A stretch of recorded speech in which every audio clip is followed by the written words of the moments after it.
All right, everyone, the time is now 5:05. I would like to officially start our meeting. Good evening. My name is Ayobami Bell-Torrance, and I am the Outreach Ambassador for Ddot. I just want to thank you all for taking the time out to join us for our community input meeting. We look forward to hearing your input and providing updates for you as well. And also a special welcome to anyone joining us for the first time tonight. And I'm going to get right into our staff introductions. I'm starting with our Executive Director of Transit. Hello, my name is Michael Oglesby. I'm the Executive Director of Transit for the City of Detroit. Thank you. And I'm just going to go now as I see everyone. Mr. Patrick. Yes, good evening. I'm Steve Patrick, Executive Manager for Service Development and Scheduling at Ddot. Thank you. Ms. Wimberly. Good evening. My name is Zandra Wimberly. I'm Assistant Director of Administration for the Department of Transportation. Mr. Zek. Good evening. My name is Richard Zek, Chief Safety Officer for Ddot. Ms. Moore. You're muted still. Thank you. Sorry about that. I am Simone Moore, the General Manager for TransDev, Detroit Metro Lift. Thank you. Mr. Lozen. Good snowy evening, everyone. I'm Don Lozen. I'm the ADA Coordinator for Ddot. Mr. Barkley. Good evening, Melvin Barkley, Assistant Director of Operations, Ddot. Ms. Pittman. Good evening, Lois Pittman, Deputy Director, Operations and Maintenance for Ddot. Chief. Good evening, everyone. Chief Ricky Brown, Transit Police. Ms. Walsh.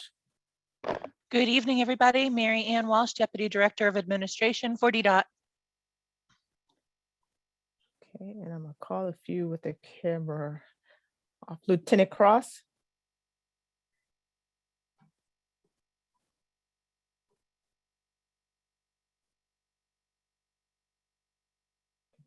He may not be ready. How about Mr. Tiller? Good evening. My name is Larry Tiller, Superintendent of Operations for Ddot. Okay, did I miss anyone? Okay, seeing none, I would like to time now for our meeting rules. Public comment will take place after our Ddot presentation. You will be limited to 2 minutes, and I'll announce when that time is up. As always, please respect the time and note that you may be muted or going over. And as always, no personal attacks or foul language will be tolerated. And as I begin the presentation, I do have a few additional reminders.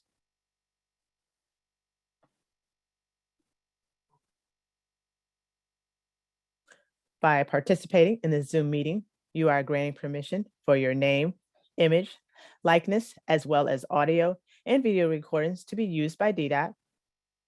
To request a comment, you can simply raise your hand using the raise hand icon. If you are using the dial-in only phone option, you can enter *9 to serve as your raise hand feature to request to speak or ask a question. And you can also submit questions or comments to our Ddot staff in the chat, and that chat will be open during public comment. Also, before asking a question or comment, please be sure to unmute your audio. Please state your name and your organization. And also following your comments, please remute your audio.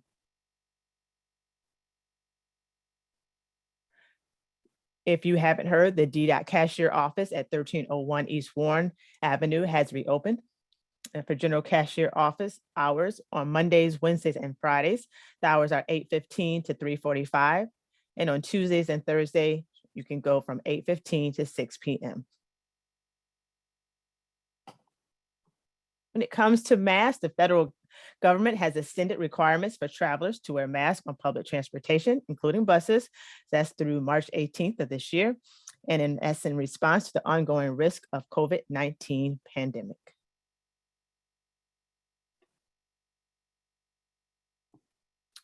For our scheduling service development updates, Ddot is covering over 90% of scheduled revenue service miles, and that's compared to the under 80% coverage prior to the November 15th service changes. When it comes to the comprehensive operational analysis, the planning for the COA is underway and outreach will begin soon, so keep an eye out for that. For safety, Ddot is still building its safety team and is recruiting for safety and security related positions. We are working to enhance our video capability on buses, and we have seen a positive reduction in preventable collisions over the past 6 months. So that is good news. For our paratransit, just a few reminders. Masks are required again to be worn over your nose and mouth by drivers and riders in the vehicles during Detroit Metro Lift transport. Quality assurance supervisors continue to go out on the road to ensure continuous quality performance and improvements. Also, the new callback feature that we mentioned last month for riders is expected to be enabled sometime this spring, and the Equal Lane mobile app for paratransit users remains available.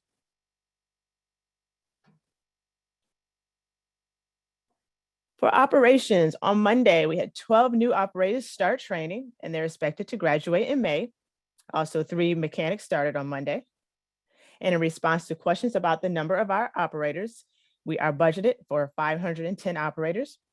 We have 410 operators on staff, and about 300 operators worked last month. So you asked and we answered.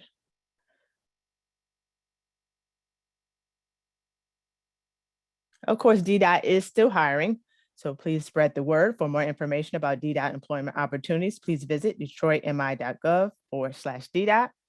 Ddot is an equal employment opportunity employer.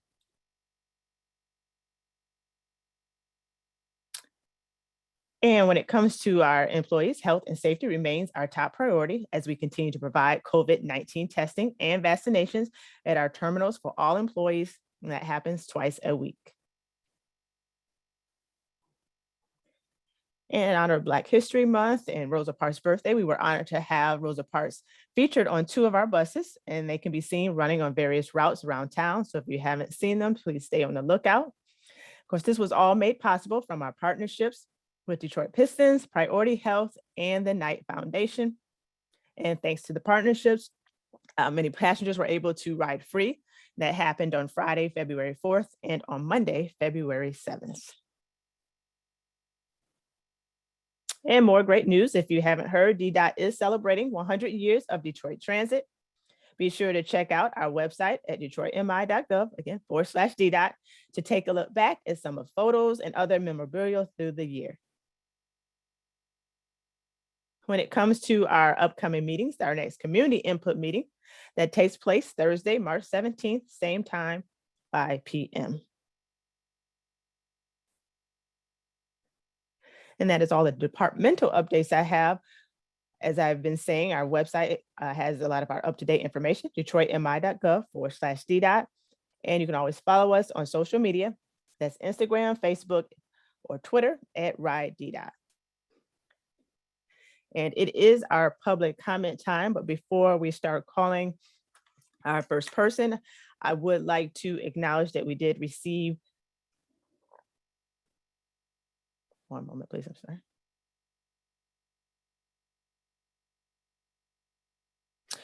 That we did receive some questions ahead of time, and we do encourage everyone to send in their questions ahead of time, so we appreciate that. So I will read, we have 6 questions that I would like to give some of the answers to, and I may paraphrase for timing, but I want to make sure that we respond to these. The first question is, when is the city going to open up Rosa Parks Transit Center? And Ddot will work with the city and the health department and will let you know when Rosa Parks will open shortly. When will Ddot's timeliness and pullout rates be updated on the city's website? And the good news is that the website is now updated with the most recent numbers, and that is through December. Third question is, when will Ddot be restoring pre-COVID service or recovering from the temporary service cuts? And how is hiring going, et cetera? Well, our response is that pre-COVID service levels will be restored when there is adequate staff to fill all runs with an adequate extra board to cover vacations, sick days, disabilities, et cetera. It may be a gradual process. And right now, we still miss a small number of runs on the current schedule because of the lack of extra board personnel. Our fourth question is regards to when will Ddot be providing promised on-time service, completing the 90% of the trips, and it's not the level of service that were promised. Well, our response is that service coverage, the percentage of scheduled revenue miles operated, has been between 99% and 89% since the November service change. That's averaging 95% compared with 81% before the November change. The lower coverage numbers occurred during the increase in COVID Omicron cases among operators at the start of 2022. And the coverage has risen since mid-January back to 94 to 96% and is trending up. When it comes to on-time performance, it has also improved from 71 to 74% since the November service changes. While still below the Ddot target for on-time performance, it is trending up. And how are road supervisors handling bus drivers who leave routes to endpoints late when both the bus and drivers are available? Well, when supervisors become aware of an operator leaving the endpoints late, they investigate the cause, and if appropriate, corrective action is taken with the operator. We will have our road supervisors work with the dispatch center to monitor the endpoints, especially in the evenings. And the last question is, when is the COA expected to be completed? And that COA study is expected to wrap up in the summer or possibly fall. A new network will be at least partially implemented, either in the fall of 2022 pick or the January 2023 pick. There's also a possibility of a special pick in November of 2022. The initial new network may be an intermediate step if there are not adequate operating resources to fully implement the plan.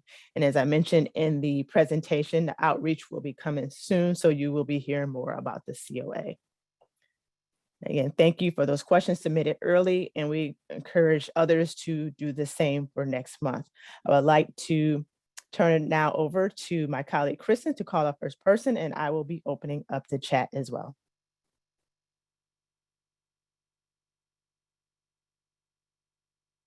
Thank you. The first hand up I see is Renard. Hi, good evening. Can I be heard? We hear you. Okay, great. Hi, my name is Renard. I'm a District 6 resident and transit organizer with the Transit Justice Team and a regular Ddot writer. First of all, I just wanted to commend Ddot on its direction on bringing reforms to Paratransit and making that a better service for disabled riders. And I really appreciate the direction and they're going with, and also their outreach to the community, especially the disability justice community. The question I just wanted to ask, since this is a nationwide issue with drivers being short and there's not enough people to run the service across the city, which is why the schedule is the way that it is, and people are waiting longer between buses. Would the department be open to contract renegotiations with drivers and mechanics, just because there's been a lot of changes to the workforce, inflation, higher costs, and other things like that? I just think that if they're going to be paid more or have a different healthcare plan and hazard pay, that would resolve all the other issues that people are asking questions about. So just quite frankly, will Ddot be open to renegotiating with its drivers and mechanical staff and other people? Thank you. Thank you. I'll take that one. That's a very good question, and one that I will tell you behind the scenes we're having a discussion about.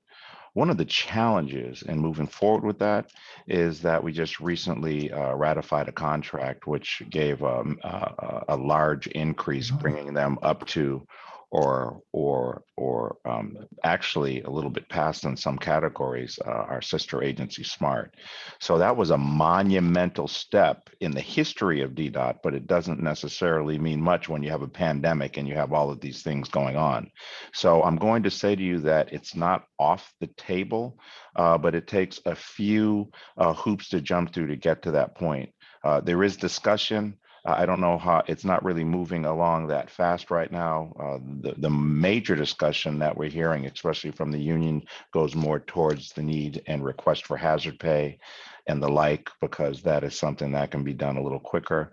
But I will say that it is definitely not off the table. Thank you, Director. I reserve the rest of the time so others can speak. Appreciate it.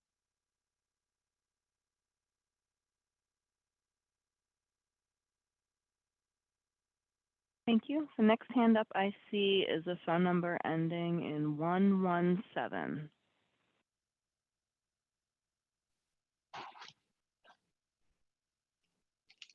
Hi, may I be heard? Can hear you.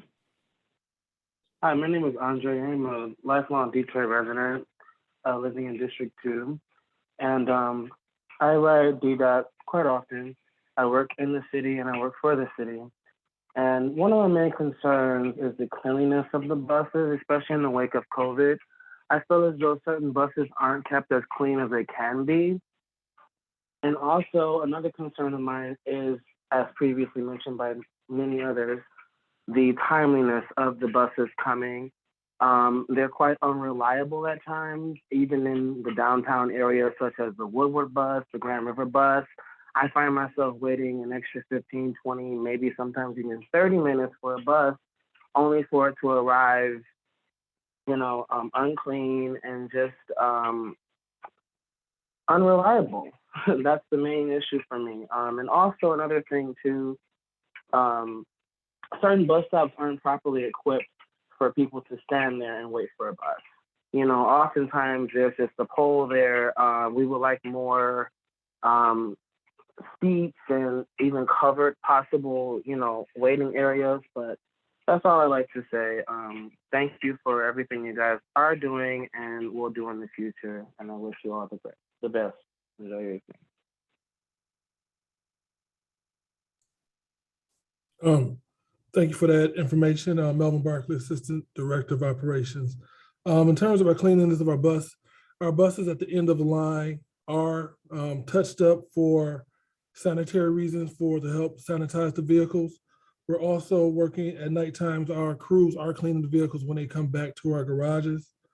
In terms of our late service on Woodward and Grand River, we are working to get more operators on board to help us stay on time with these vehicles and our runs. So we are paying attention to it. We do have service monitors out there to it, and they're alerting our dispatchers when they see problems, and we're working on to try to get more operators to assist us stay on time. Thank you. Thank you. I'll adjust the shelter. I'll address the shelter question. Oh, my camera's not on. There I am. I'll address the shelter question. It's a very good question. One of the things that we're going to be doing moving forward, amongst a lot of things that we're trying to improve simultaneously, is to take a look at all the shelters and possibly replace as many of them as possible, or that we can replace. I know that there's been a directive, especially from the mayor, to do something with the shelters, the cleanliness of the shelters, the look of the shelters, and have more places for people to sit down, benches, and the like. I will say that as we move forward with making the decision of what are we going to do with our ARPA funds when we do have those meetings, that can be one of the things that can be on the table as far as, what are you going to do with it? So I encourage the caller and other callers to come out when we do our first ARPA plan meeting, which we are working on as we speak. I anticipate it to be in the first part of March. One of the reasons why we have not announced the date is because I know that there's a lot of things going on during that period of time, but the goal would be to have the first meeting as a big general meeting and then go to the various districts. And at that time, you can bring up things like shelters, smart technology, all of the things that you think that we should spend that $51 million on. So please, I encourage you specifically to watch out, look at our website, and participate. Thank you very much, Director. I appreciate that.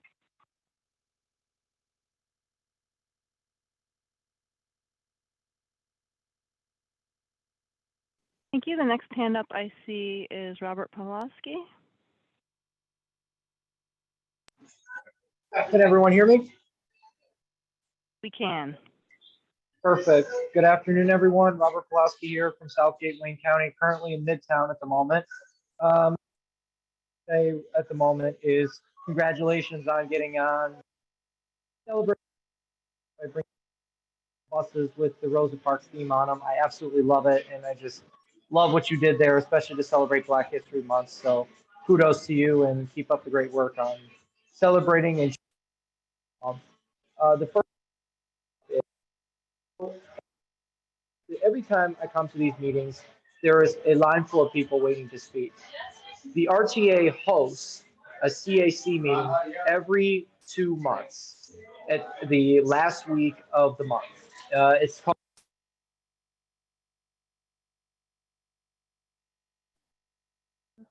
Did we lose Robert? I think we lost him. Robert, if you can reconnect, we'll Okay, we'll into your come comments again. we'll come back to him. He has about a minute left. Okay. The next hand up is Marguerite.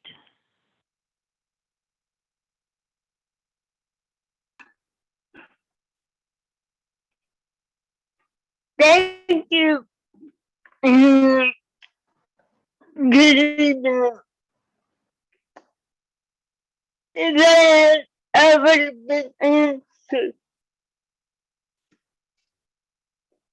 About the best shelter, and I would like to find out if it is possible use stand-up panel, stand-up panel,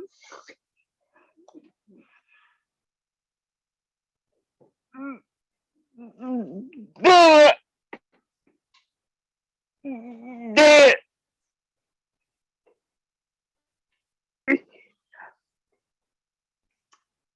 for the lighting,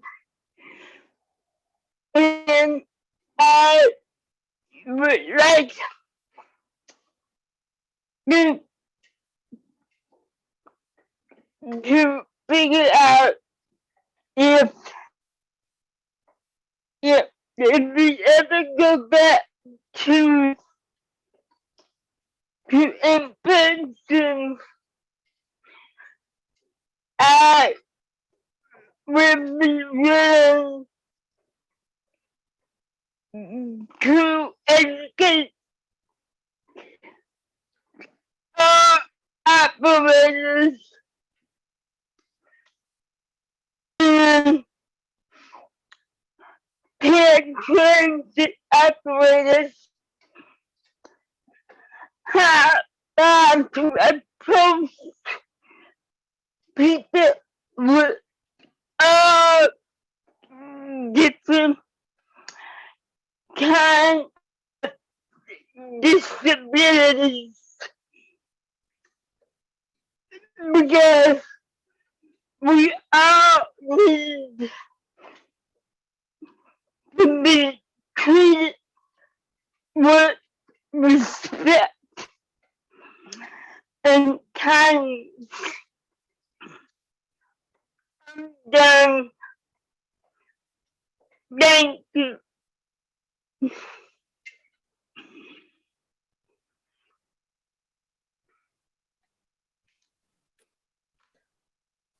Do we have anyone to address? I know bus stop shelters she was asking about, the different The different the types. solar, yeah, and then Yeah. possibility of solar panels.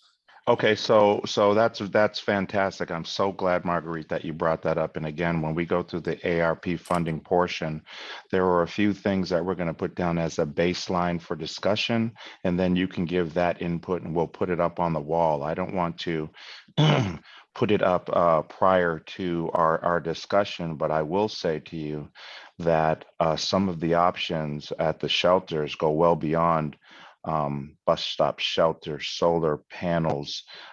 We could get further into discussion like smart technology at the shelters, the possibility of having ticket vending machines at various locations that are the main hubs.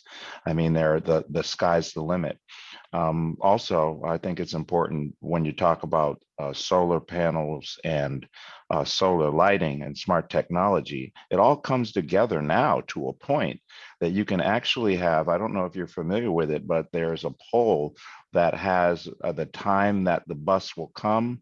And then there's a light that you can press that is a beam that'll indicate to the operator that somebody's waiting. And then there's a button that can be pushed and provide lighting over. I mean, there's a lot of technology out there.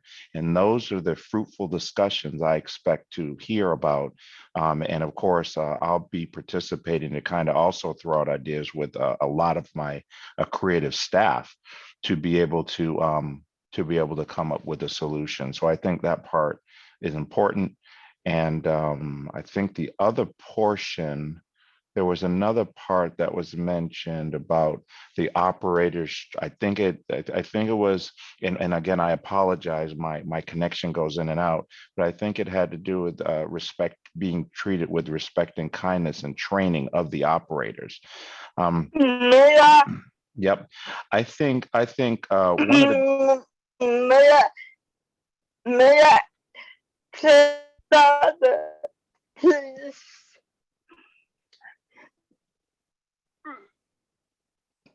I would like to educate the drivers and Paratransit drivers on how to approach people with disabilities and to treat people with respect and kindness. I understand. Thank you. Yes, great point. And I think it was part of this was discussing the LAC that I wasn't able to participate in, but I read the entire transcript and watched it. And I agree with you. I think as we move forward and make a decision on what we're doing with paratransit, as you already know, I've let the cat out the bag to bring it in-house. We will have the opportunity to do things a little differently. One thing that I want to make sure that we do is to have those that can participate like you and help us with the training aspect. We'll definitely call on you and others. Don, I had a long discussion with Don Lozen about what can we do in the future that's a little different. So we're looking at some let's say out of the box things, especially with the LAC, possibly one geared directly towards paratransit to only speak paratransit only, having some groups put together separately to assist us Ddot as we move forward and taking it in-house. So we appreciate your input. We're going to be reaching out to you. We just look for your support as we do it because we are taking on a monumental task, as you know, but I'm stepping forward and telling you we're willing to do it.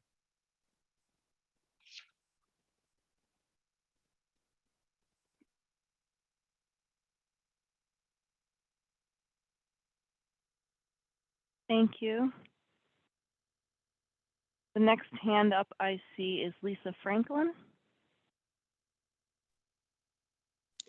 Yes, good evening, everyone. Lisa Franklin.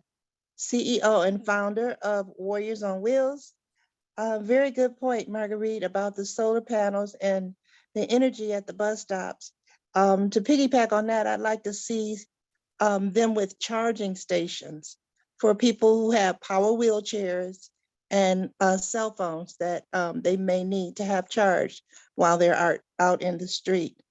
And it's also very important that when you do training for the driver, sensitivity training, that you include someone with a disability. Marguerite was part of the sensitivity training team over, I would like to say 15 years ago. And she was excellent at it, a very great addition to the training team. I wanted to give you all kudos on that phone application for dispatching for paratransit. I recently had a trip this week and I was signed up. I just got recently signed up with that application on my phone. And it's very easy to read and very user-friendly, very user-friendly. And so that was very good. I was just wondering how a person who is blind accesses it, and if it has to, if they have to have a certain application on their phone to do it, or if it's automatic through the program. And then the last thing that I wanted to talk about was, much to our surprise, Pam King was taken off of being the paratransit ADA coordinator. And Pam King has been a very strong advocate and person within Ddot that attended all of the community meetings for our organization. And I know that she has attended some other meetings of people with disabilities. And so we need somebody on the inside that is an ally for people with disabilities to ensure that our questions are answered, issues are resolved, and just to bring back Thank you. That is time. ridership. Thank you very much for the time.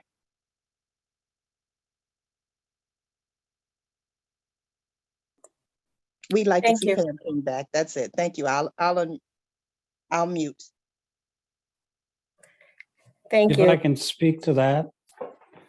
Ms. Franklin, I stand ready, and I think a lot of people, including Marguerite, know my history with the disabled community and my willingness, as a member of that disabled community, I stand always ready to advocate for the needs at Ddot and both the paratransit and the fixed route system.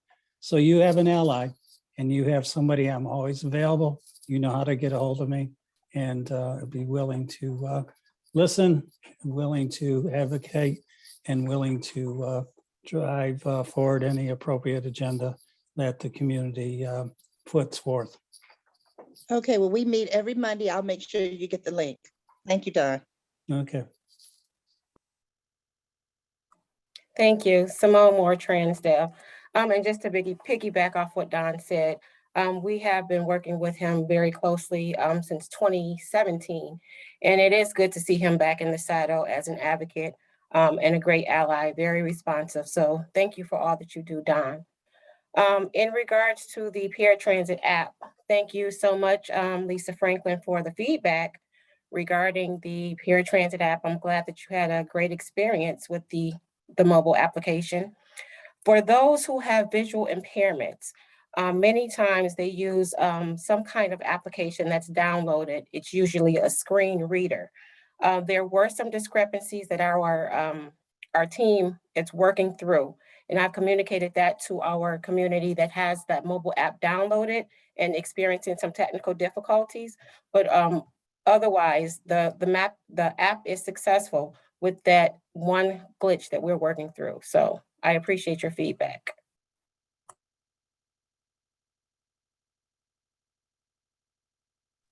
Thank you very much. Thank you. Robert, I see you're back on since you got cut off, if you want to finish your comment. Sorry about that. Yeah, I've been having tech issues all day with my phone, so I do apologize for that.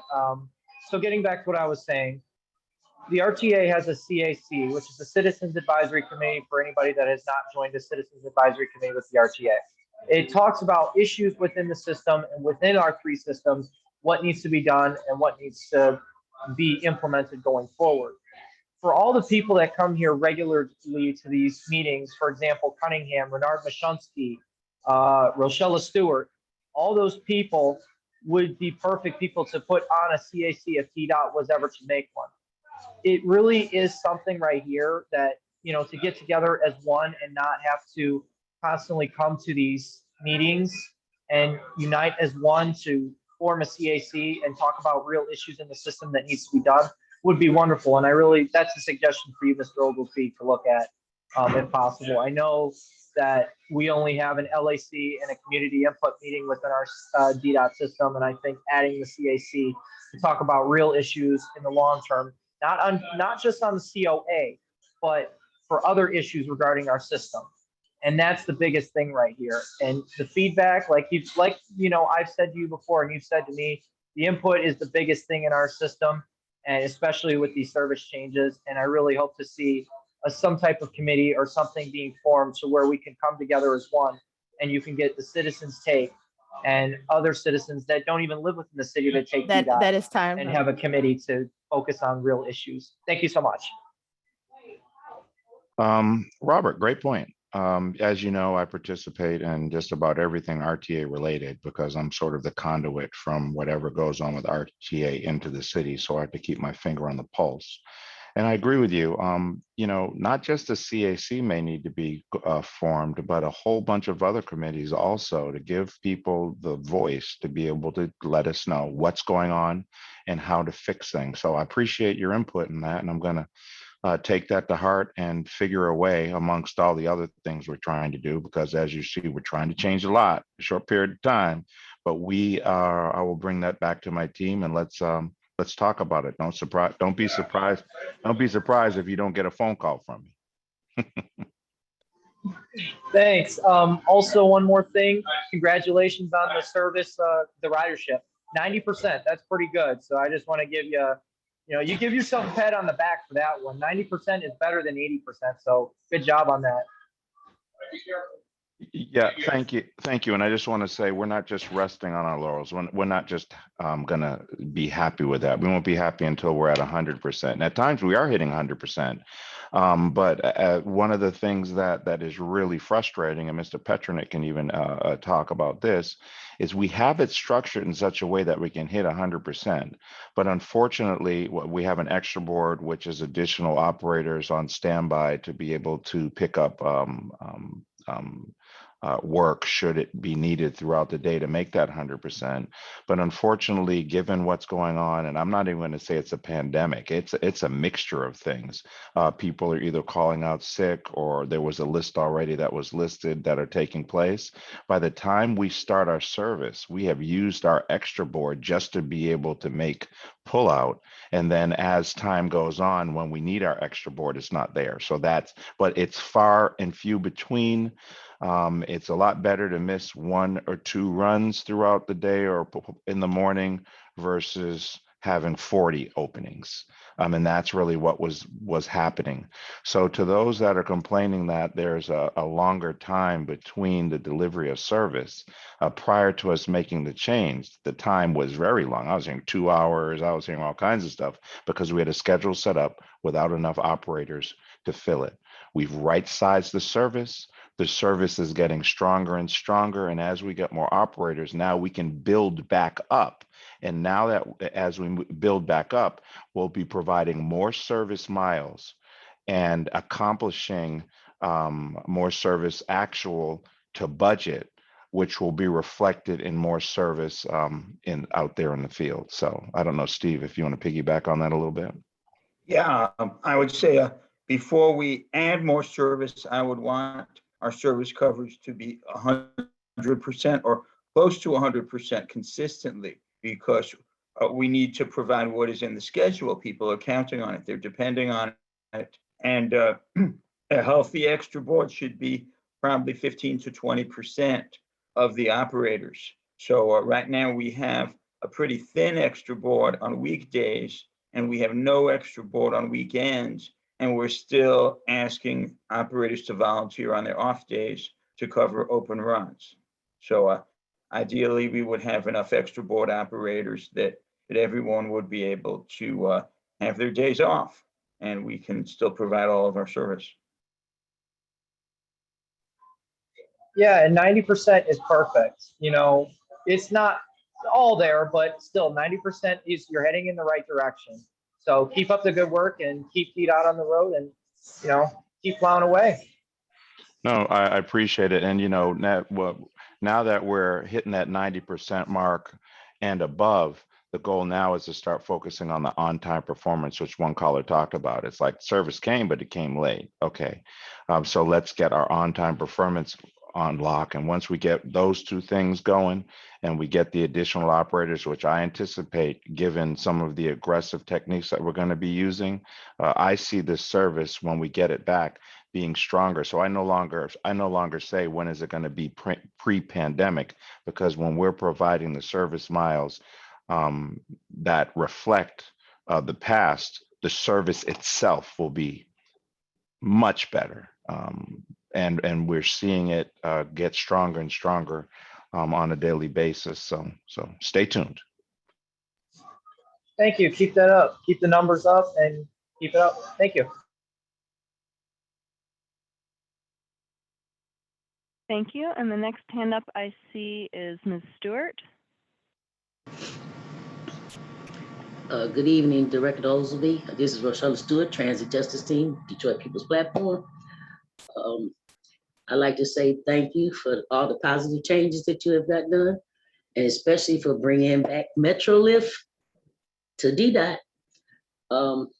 I would hope that you can get together a visual organization chart of the Ddot who's and the contact list, so we would know who's who and what person we should go to. Also, I wanted to say communications update. Have you got an email system going or addresses where you can send out mailers or emails to people so that they know the changes or when we're having monthly meetings? And another thing, updates about the State Fair Transit Center. What stage is it in? How soon is this going to be finished? Is it going to be on time or is it going to be late getting up and running? And please give us some more money for Ddot. Please ask the mayor, we need more allocation dollars for transportation. Well, I want to say it. Yeah, well, I know. Well, no, I love it because, you know, I attend all of the cabinet meetings, and I did hear you get on, and I think that's the first thing you said. We all have to work. Last meeting too. Yeah, I know. I'm at every single one. So, okay, let's get to the funding portion of it. It's clear to ask for funding, but it's better when you're asking for funding to ask specifically, you know, try to get some more information as to what it could be allocated towards. And I think that's one of the things a lot of people say. A lot of people are getting on and saying more funding for Ddot. And then the response is, it's not a funding problem as far as bringing transportation back to where it is. It is a operator problem, a hiring operator problem. And I think what you're asking for is, okay, you're past that point of getting the operators you're already assuming that we're going to have the service back to where it is. More money needs to continue to be pumped into Ddot. And I think every time it's asked, it's getting lost there. So you can rest assured I am pushing like nobody's business to make this happen because it doesn't behoove me not to. So I hear you. And I keep and I'm pushing. So if you push and I push, I think we're gonna get it going. Matter of fact, I know DPP is here for you. Oh well, hey, listen, I'm depending on you pushing because you're more effective than I am. I'll tell you that. On another note, let's talk about State Fair very quickly. One of the biggest focuses from my standpoint is making sure that the portion of State Fair that is up and running is obviously the transit center portion. As you know, State Fair. The State Fair Center has turned into the State Fair Project, where it includes a portion of the Coliseum going down and then area for food trucks and events and all that stuff. And then there's the section simultaneous that's being built from the transit center portion. So the way that it works now is they're supposed to break ground. Again, the DBA is doing that portion of it. They're supposed to break down by the summertime.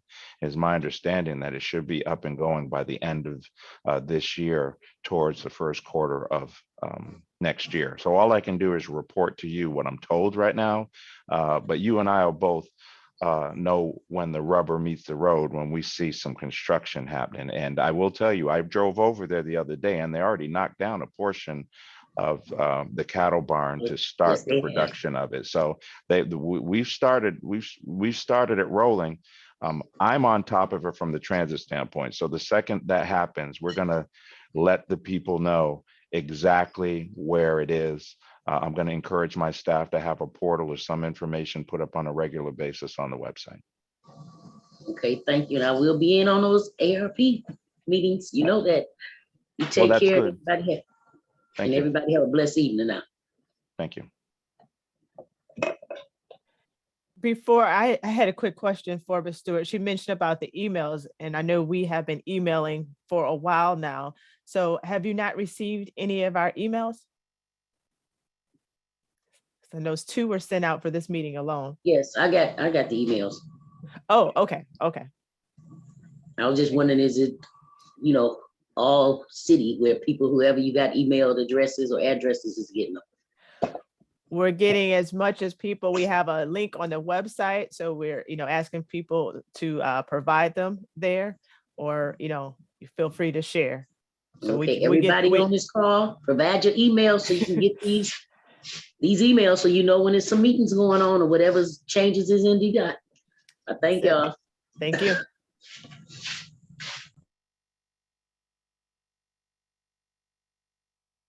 Great.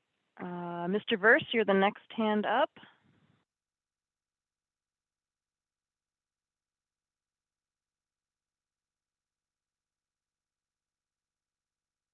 Mr. Verse? Yes, can you hear me? We can now, thank you. Okay, good. Well, I'm Larry Donald Verse, and I'm a volunteer with the DPP, and I have several questions, and I'd like to run my questions before anybody answers. One is,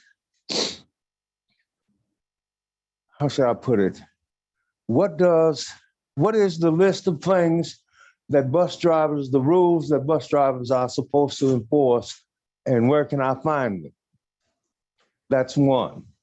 Two, when we talk about technology and we talk about finance, to my mind, the 2 are interlinked. I've brought it up before about the possibility, especially with the ARPA funds coming, of getting 3D printers to print mechanical parts so that Ddot would not have to order them. There's also the possibility that they could become a source for other transit systems at a reduced cost and therefore generate revenue that could be used to improve the system. That's the end of my questions. Is that a reasonable possibility? Thank you. I yield the balance of my time. Thank you, Mr. Verse. For our operators, they have a list of rules that we have here.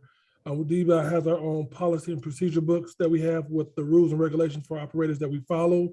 Unfortunately, those are rules that we have inside that we do not share with the public. But they do have some rules to follow. If you have any issues or concerns, you can call the 1300 number and we can look into it and we will follow up on it. Or you can reach out to us any other way and we will follow up on any rules that you believe that the operators are violating. And let me follow up on that. Hello, Mr. Verse. It's always a pleasure to hear your melodious voice. And I was sitting at the last charter meeting, and I think I heard you chime in with a couple of questions. So hello. I'm going to talk to staff about the rule and enforcement part, because there are rules, especially internal rules, that we do need to, we cannot lay out, which Mr. Barkley indicated. But it would be interesting to find out specifically what you're talking about. Perhaps you could put something together to get to Ayabami, or maybe we can have a discussion offline, because there may be some things that you're talking about that may not be reflective of an internal rule issue that we can't give out, but just information that will be helpful to you. So let's figure something out as far as specifically what you're talking about, and we'll figure out an arena to be able to discuss that. As far as the 3D printers, I do recall you mentioning that. As a matter of fact, I took you seriously, just to let you know, and I did take that information to our maintenance group. Our internal maintenance group wasn't as familiar with the 3D printer mechanical part portion, so I've actually gone to the next step, and I put feelers out in the industry with other CEOs to see whether to find out who I would speak to see whether this is something that is viable, especially from a maintenance portion. Majority of the CEOs that I talked to were not familiar with doing this, but that does not mean it's not doable. I don't mind being the first to do something, so Detroit can be the first.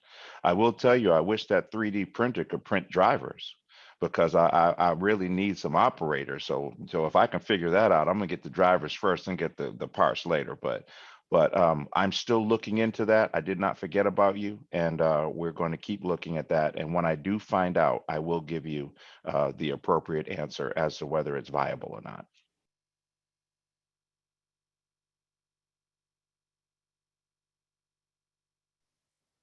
Thank you. And for point of clarification, I'm not talking about the internal rules. I'm talking about the rules that drivers need to enforce while they're driving the bus relative to passengers. I understand exactly what you're talking about. So I'll talk to, it's kind of like passenger rights or driver's rights. If we had a sheet that showed what passenger rights are and what driver's rights are, and then it kind of gives the guidance. So I've seen that done before. So let's take a look at it. I appreciate your input. Good evening. This is Chief Ground Transit Police. Mr. Verse, how are you? If you're referring to passenger conducts that are violating various miscellaneous orders of the city, they are listed in the city's miscellaneous order regarding all of the violations that a citizen may commit regarding transportation. So they are listed, if that's what you're referring to. Thank you. It is. You say the city's miscellaneous board? Miscellaneous ordinances. You can go online and go to the city website, and you can find out the miscellaneous ordinances regarding all the city codes and ordinances that may be violated. Okay. And that would cover things like no eating or drinking on the bus? Correct, yes. Okay, thank you. That's some of the things that I'm concerned with. Thank you. Yes, you're welcome, sir. Okay, and again, as you know, you can always reach out to Transit Police if you have a specific issue, a regular issue that you see. We can always address that particular issue directly. Okay. Okay, although I'm looking at it from an entirely different perspective, I will confess. No problem. We're here to work with you. Okay. And I will email you all as to what my perspective is, okay? Yes, sir. I look forward to it. Thank you. All right, you're welcome. Thank you. I'm done. Okay.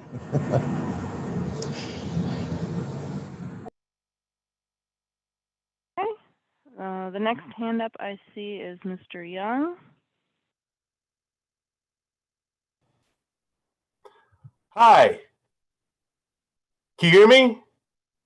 We do. We can. Yes, hi. I'm City Councilman Coleman Alexander Young II, and honored to be with you here. I just wanted to ask Mr. Oglesby or anybody who this may concern, as a city councilman at large, what do you need from me in order to maximize performance in terms of Ddot? How can I be of assistance? Well, there's two different answers. There's an answer I'm going to give you while everybody's on the Zoom, and there's an answer I'm going to give you in our one-on-one. And trust me, they're going to be different. Okay, so obviously the support of public transit with our city council is just key.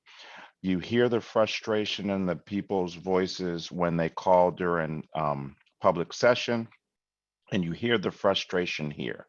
The difference in the frustration here is they know that we're here to try to work with them to provide the best transportation there is. As you know, the city council has supported Ddot for a long period of time. There have been issues with Ddot for many years. I've been here for 2 years, going on 2 years now. But one of those years is COVID years, of course, so I don't know how you count that. And I will say that a lot of the complaints that we are getting existed prior to COVID and prior to my arrival. So think about this. People were complaining these same complaints prior to COVID. COVID hits. We're climbing out of COVID and then trying to not only improve the service with the challenges that we have, but bring them to the next level. So I think the way that you could support us is listen to what the people are saying, listen to what we're saying. We're going to be coming to you with eventually with a budget proposal. In that proposal is going to have a request for an increase in paratransit. It's going to be up to y'all to approve it. I can already tell you, if you don't, I know about 3 people on this phone that are going to find you.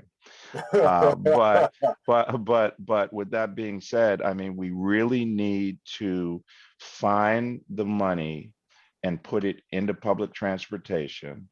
And I believe that we have been moving in the right direction since I've been here. But if we're going to be a premier service, once we get beyond the operator issue, we're going to take it to the next step. We're going to need money for things like electric buses to move forward, 40-foot electric buses on the Connect 10 routes to be able to go around in a bus rapid transit arena. There's a lot of infrastructure money that we're going to need to go after and bring it back to the people. The shelter replacement is going to be huge. Safety is one of our biggest concerns. We have the green light program. Perhaps we spread that towards either the shelters or inside the buses. I mean, I could go on and on, but with that being said, I think the best thing to do would be for all city council members to kind of learn and get an education on what Ddot is about and what has taken place and what is happening moving forward versus listening to the immediate complaints, because those complaints have been there. Our goal is to work those complaints downward. Hope that's helpful. No, that's very helpful. I'm just writing it down while you're talking to me. I just want to know what I could do. I was getting ready to ask you about the budget in terms of what did you need from me. I know you need more drivers. I know you have the issues, a lot of that with COVID and what's going on.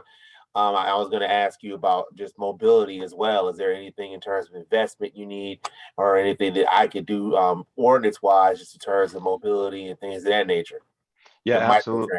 Absolutely. I think the best way to answer that is I can list a whole bunch of things and then I'm going to say that's what we need and I need you to cut the check. Can you do that? If you can do that, man, we're going places. But no, mobility is important. First mile, last mile is important. Focusing on the ADA aspect, not only paratransit, but ADA in general on the fixed route buses and the compliance that we need to make sure we have when we look at these shelters. A lot of these shelters are in locations that aren't ADA compliant. They've been grandfathered in for years. Most of the shelters are flipped around backwards because of the way that that the roads are made. Most places are flipped in the other direction. So, I mean, there's a lot that's been going on for a lot of years that I could just list that we need to change, but we're taking this bite one at a time. We're going to focus on improving transportation first and getting people where they need to go. And then from there, we're going to keep it moving to the next step, which is bringing it to the levels that the people deserve. Okay, I look forward to meet with you in the future and look forward to talking to you about this issue and anything I can do. My office is always open and I want to learn more about what you guys do at Ddot. And I appreciate you guys. I thank God for all you guys. So I just want to be a partner and a friend. So whatever I can do, please let me know. Okay, well, I'll come and do a presentation, pack a lunch and dinner. I'm gonna be there for a while. I Okay. look forward to it. Okay. Yes, sir.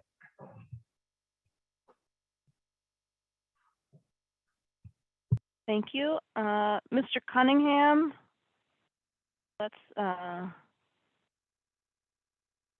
your hand has been up and down, so let's get you while you are connected.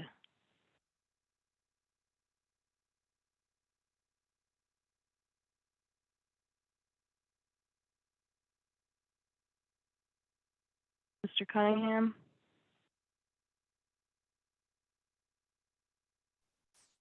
Hello, everybody. Mr. Oglesby, at the last charter meeting, mandated meeting at Solomon's Temple, there were one question you solidly answered. In regards to the bus shelters, it's a dang shame folks tear them up. That real glass, you got mentally ill folks out here and they smashing out the glass. And you said that there was a term you used. I use plexiglass, but you used a more articulate term that in the future they won't be using that glass. I think that's what I heard you say. If you could answer that one. And two, I get a lot of complaints in the taxi cab. In 8 years, I was on the buses and out and about and being activists for a long time. And a lot of people are busy. They're stressed out. 8 hours, 2 hours to get to work, 2 hours after. That's a long day. And so they need to be able to, after 6 p.m., contact customer service after 6 p.m. and also on the weekends. And in that charter meeting, I recorded and put it on my social media. You said there would be a resolution for that. I'm not sure what you meant by that. How long would that take? But it's important for people, since you rely heavily on statistics like the 90% or whatever, you need to get all the information from all of the public, even those after 6 p.m. and et cetera. I see that Mr. Oglesby got off the line. I don't see his face anymore. But hopefully someone can respond. No, I'm here. I'm here. Okay. I'm here. So I just That's your device, not me. I don't want to hear that one now. Don't it get me is like tripping. that. I'm on you It's now. 5 times, about 5 times I've got bounced in and out. And I thank you, Ms. Whiskey, for I name up. I'm sorry. Thank you for accepting me back in, and I greatly appreciate that. And Ms. Moore for being responsible for my ADA application and Metro Lift. Thank you for that, and thank you everybody for what you do. But hopefully those 2 questions, if I didn't speak too fast, could be answered. Okay, no, you didn't speak too fast. First of all, it was a pleasure meeting you in person. I didn't even reckon that, I had never met you in person. So when you identified yourself, it threw me off because you only said your name once. Don't you normally say it a couple of times? That's when I'm talking about Facebook, Cunningham. That's my there it Facebook is. name. Okay, now But see, now it's I know who you are. See, I didn't even recognize you. There it is. Okay, great. So let's go with the first one, the shelters. I was a little, I answered the question appropriately, but I kind of held back a little bit because those shelters were selected well before I arrived, and they were part of the city's beautification program. So that went through a process throughout the city, and those shelters are actually selected as the new ad shelters. I don't know if you remember that kind of discussion, but when I first came here, it was, look, there's a new ad shelter program. That was it. So that was selected prior to my arrival. That is actually not plexiglass. That is actually real glass. So that's why it's getting tore up is what I'm saying. Exactly. That's the reason. Well, I agree. So that was a selection that once we realized, I've been here now and we're looking at moving forward with shelter replacement and a shelter replacement program. The goal would not to be go back to that. There's a few things that are an issue with those. One, they're extremely heavy and expensive to install. Two, with our current bus shelters, if a car bumps into it, it just bumps into it. It's like a tank and it may put a dent in it. If a car bumps into that one, it'll completely explode. And also people are throwing bricks at them. So Yes, so I agree. And people, if people are upset for whatever reason or just don't have anything to do, they're doing all kinds of stuff to them. So I don't anticipate replacing any more shelters moving forward with those. We are looking at that, so it's a good point, but we are aware of it. I pointed it out when I first got here. As a matter of fact, the first time I pointed it out was probably in May 2020 when I got here, after you probably talked to me about it then. So I went around and saw how bad it was. So no, we're not going to be moving forward with those. And yes, they are a problem. We keep an eye on them. We try to clean them up as quickly as possible. The customer service one is a little tricky because it's my understanding that in the Larry Tiller, can you put your microphone on, please, if you don't mind? Thank you. All right. So in the people may not realize this, but customer service hasn't had a live person answering the phone after 6 o'clock. Now I'm looking for a professional term, but I'm going to say since forever. Is that a professional term? But it goes back quite some time. Okay, so it never has. We've never had that. What we have after 6 o'clock is an answer machine that gives information. In 2020, or I believe 2019, again, prior to my arrival, but it needs to be executed. Once we started moving with Clever Devices, which is the new system that we put in on all of our buses and everything that's linked to HASTIS, has a portion that gives smart answers or smart technology answers after 6. So if you call, you can ask some information about how to get from point A to point B, and they'll respond. That software has not been activated because a majority of our time has been put into making sure that HASTIS and Clever and some other portions like the link to the tracker work. We're really focusing a lot on the tracker. I will tell you that my goal is to have a live person 24 hours. So we're pushing to have somebody available after 6 o'clock, 24 hours to answer questions. It requires probably another 6 customer service reps. I will tell you that I've requested them. I don't know whether it's going to go through or not, but we need more customer service reps to give you what you need. So just like I said, Honorable sir. Yes. If I just may interject. Yes. So I'm not talking about my people. I've been born and raised in Detroit. Some folks don't know technology like I don't. And a lot of us even here don't know technology that well. I was thinking after 6 p.m., just a voicemail system with prompts, and I'm just going to say like, what time was your trip? And then stop and wait for the recording. What is your name? Correct. And then stop. And then they'll say, what is your phone number? And then stop. And then wait Correct. For them to record their phone number. And what day is this? And then stop. I mean, we can mix the technology with simplicity, a good hybrid. Like some folks just don't know how to go to Ddot comments, and some folks don't know how to email. They just need a simple, especially when it's an 8-hour shift on their job, 2 hours to get to work, 2 hours after just to be on time. That's a stressful, suppressing situation. And so when something is going to bus past them up at that very moment, at that second in their mind, they should be able to call and possibly with prompts. I'm not stepping on toes. I'm just saying with prompts, nice and simple, where they could leave their information in a simple fashion, non-technical, kind of mixed with the technical because of the prompts, that's technology. But on their end, very simply answer those questions, and then someone at their leisure can respond back to them. That's an option. That I agree with you. So that's an option, and part of the IVR system that we're talking about that would be installed would do just what you say. So it would be user friendly. But while we're looking at that, I'm still going to push for a person, because there's nothing better than an old-fashioned person waking answering the phone, right? So that makes it even easier.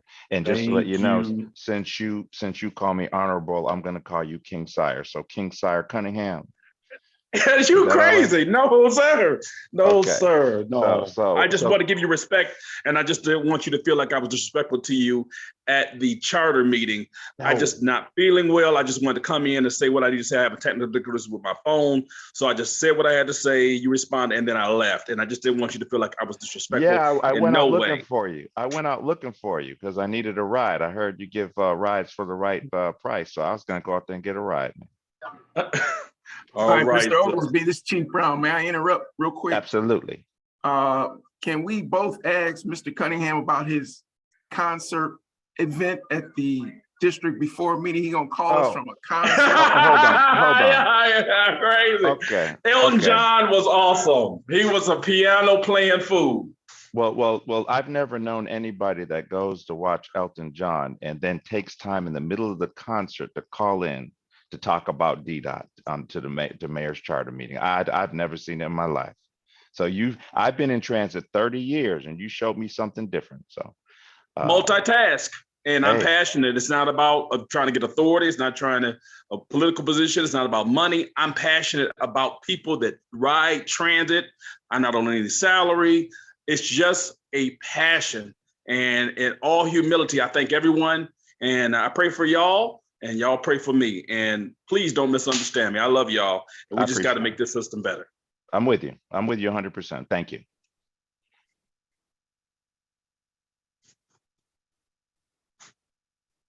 Ibami, everybody has had a chance to speak once. Okay, we have, so we do want to end at 6:30.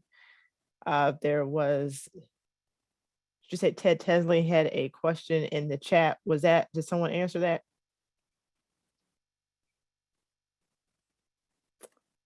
I answered the question about what a pick was. Okay. Is that the question that we're referring to? That it came from Ted. Okay, I believe so then. Well, we have about 10 minutes. We will do, if anyone who did not raise their hand, you have the opportunity now to do so.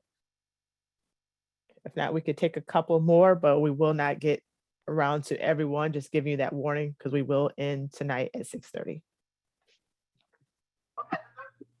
Miss Torrance, this is Chief Brown, if I may, please. Yes. I have to switch over to another Zoom that you may hear in the background. So any transit-related questions, Lieutenant Cross is on, but she was having mic issues. But you can put any questions regarding transit police in the chat and we will address them, definitely. Okay, thank you for that. Thank you. Everyone, God bless and be safe out there. Okay, let's go ahead and ask, and we do ask for those who are asking again, just, we hope that it is a new question that has not been asked tonight or comment. Okay. Robert, did you have an additional comment? Good evening again. Yes, I do. Thanks for clarifying that, Kristen.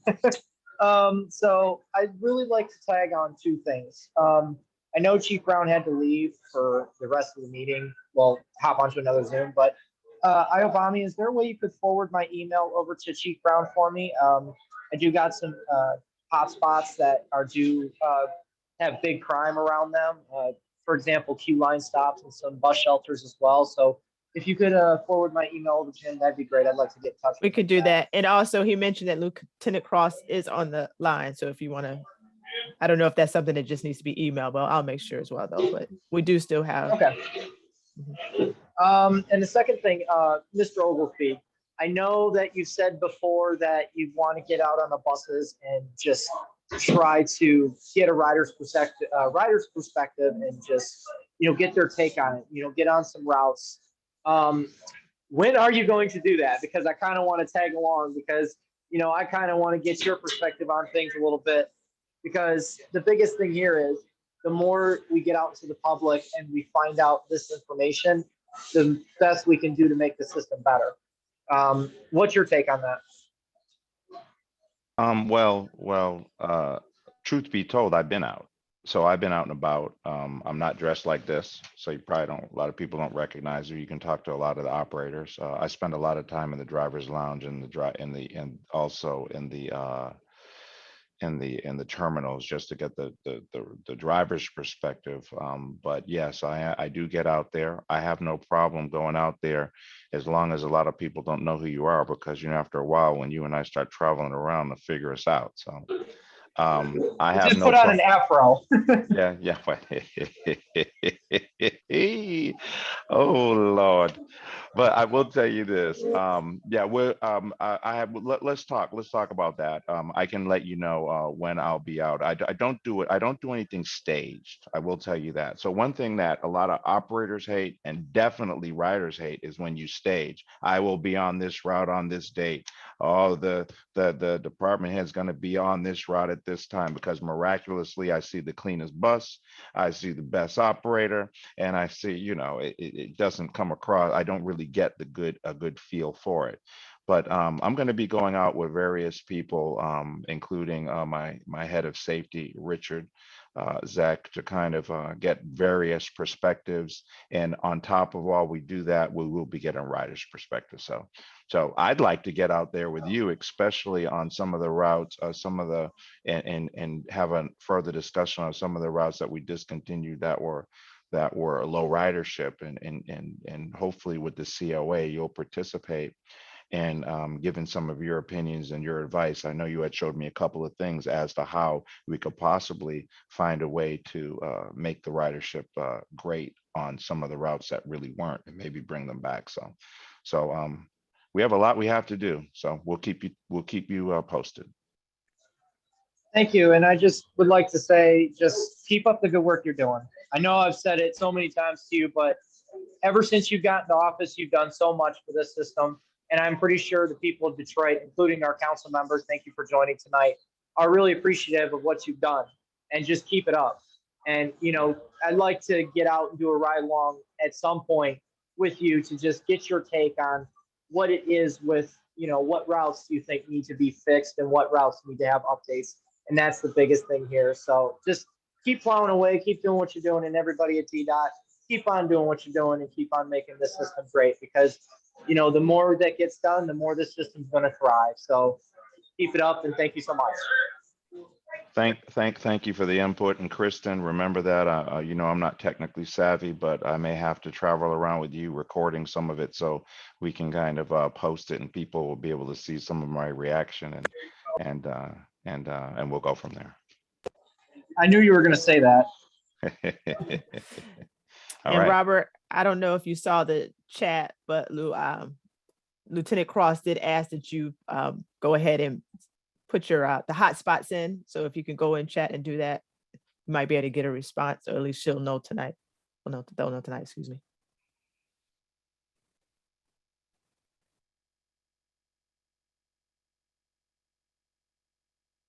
I did see a new hand, owner. Oh, yes. Can you hear me? Yes.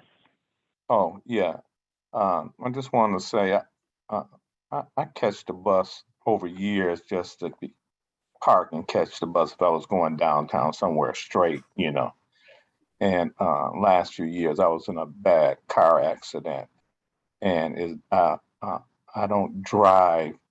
And every now and then when I can and my body allow me, I will go to catch the bus. I live in Corktown, is at one end of Southwest Detroit. I live in Southwest Detroit on the other side of the Rouge River from Delray, zip code 48217, near Lincoln Park, Dearborn, kind of separated from Detroit where the Schaefer bus come. And a few years ago, I was on the going to catch the Schaefer bus. And I was in Dearborn because it goes through Dearborn. And a young man in Dearborn, he came and the bus came up right when he came. I went, you know what? You lucky, because I've been waiting here for an hour for this bus. And you walk up and the bus show up. And he asked me, well, you have a phone? I go, yeah. So he took my phone and he put the app Tracker on there. I had never heard of it. And this was a few years ago. I don't know how long Tracker been out. I've been using that when I now catch the bus. I love that because it let me know I'm 1.5 blocks from the bus stop from my house for Schaefer. And it lets me know when I could leave and don't have to try to prolong standing, which is a problem for me. So I do want to compliment whoever came up with that idea and to say it has been useful. I know the community here, which we're trying to retag it as African Town 48217, AT-4 in the 48217 zip code. On 4th and Schaefer, there's been a bus stop and it's constantly, I must assume cars are running into that shelter because you put one up, next thing you know, the spot is vacant. You put one up, not long after the spot is vacant. So I must assume cars are running into that 4th Street bus stop on the corner of 4th and Schaefer. And That is community, time. I guess the community needs to get with you or get with Ddot and find out what can we do to figure that one out and adopt that spot as a community, and then figure out if it's dangerous, if cars are regularly running into it, then with the community with Ddot need to come up with a plan for where the shelter can sit. Because it's neat, like today, a shelter is needed with the type of weather that's out there today. Thank you. This is Rich from Safety. Are you saying it's getting the shelter's getting struck? Or are you saying you go out there from time to time and the shelter's not there? I go out there from time to time. Sometimes you can see a car must have ran into it. Sometimes you just go out there and it's not there. So I assume once it gets struck, Ddot is coming by and cleaning up the debris instead of letting that, that dangerous damaged structure just sit there. So I do compliment you on that, and it cleans it up. But the problem is that it's been over the years, it's been a shelter cleanup. So I must assume just to where it's located, where that bus stop is, and the shelter sitting maybe that close to the curb. It's at a gas station too. It has two driveways on 4th Street for that gas station, and the shelter is in between those two driveways.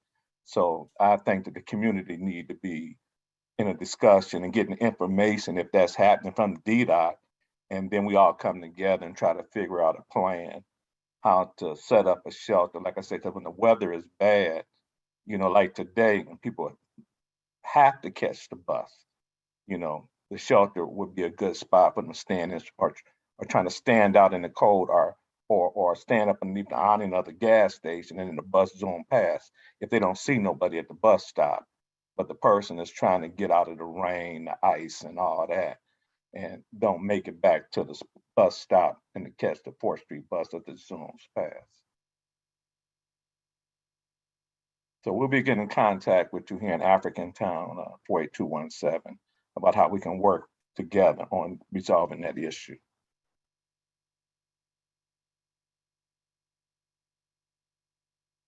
Thank you. Okay. Thank you. It is 6:27, so I'm going to make that our last comment for the public. We do have, as always, we are noting any remaining questions in the chat or comment. We're taking note and we'll update like we did this time around for next month. And again, we encourage you to email us those ahead of time as well, and that way we can provide detailed information for you. I do want to allow the executive director to have the last words before we officially close out. Okay. Well, first of all, thank you everybody for your input. As you know, I appreciate it, and everybody here appreciates it.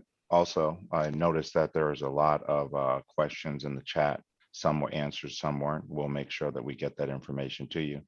I saw that I think it was Renard I think it was Renard that said that the tracker app has been crashing. I'm going to take it that's the Ddot tracker app. That's actually a concern to me because we're really focusing on telling people to follow the Ddot tracker and look at our current schedule, and you will have a better experience, especially during this weather. Also, there was someone who requested the cost of a shelter, so the information was there. We'll make sure we have our shelter person take a look at that. And also the last shelter discussion was very interesting because it's the strangest thing. There are some shelters that just have bad luck. I mean, just the location of them, it looks like it makes sense, but they get crashed into every 8 months. So there's no rhyme or reason as to why it should happen, but there are some that do. So we're going to take a look at that. Continue to put your information in, get us all your thoughts. Stay tuned for the ARPA meetings. I'm going to be depending on you to tell me which way to go. I will tell you what I've done is I've taken everybody's input and thoughts and I put them together as a skeleton for discussion for you to add to it. So hopefully I've done a good job. If not, you'll let us know and we're going to build on it. And we're going to spend that money the way it needs to be spent. I'm going to keep pushing for funding that's out there, especially grant funding, to bring it back to Detroit in transportation. So again, stay tuned for that. And of course, we call it the comprehensive operational analysis, which is a standard that is set in the city, but we're going to change that to either Ddot Reimagine or Motown Moves. So we will, when we let you know that it's linked to the COA phrase, then that will be what we're doing, and that'll be our hook and our stamp in Detroit as to how we're going to move forward with a premier system. Again, thank you everybody for coming out. I look forward to the next time that we speak, and our ears are open. Keep letting us know how to do a better job. Thank you.